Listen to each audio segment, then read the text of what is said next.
सदर आसिफ अली ज़रदारी चयो आहे त दहशतगर्दी जे फितने खे पाड़ खां पटण लाइ आख़िरी दम ताईं कोशिशूं जारी रखंदासीं। सदर आसिफ अली ज़रदारी लाहौर पहुची बलोचिस्तान में शहीद थियल कैप्टन मोहम्मद अली कुरैशी जे वारसनि सां ताज़ियत कई।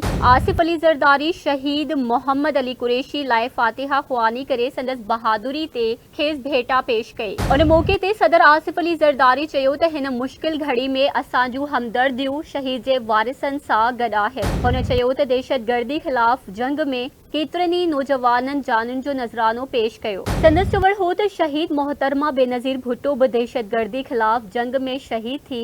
आसिफ अली ज़रदारी जो चवणु हो त दहशतगर्दी जे फितने खे पाड़ खां पटण लाइ आख़िरी दम ताईं कोशिशूं जारी रखंदासीं। हुन चयो त क़ौम शहीदनि तोड़े संदनि ख़ानदाननि जी क़ुर्बानियुनि खे हमेशा यादि रखंदी। सदर आसिफ अली ज़रदारी शहीद जे वारिसनि जे हुब्बुल वतनी खे साराईंदे शहीद जे बुलंद दर्जनि ऐं वारिसनि जे सब्र लाइ दुआ पिणु कई।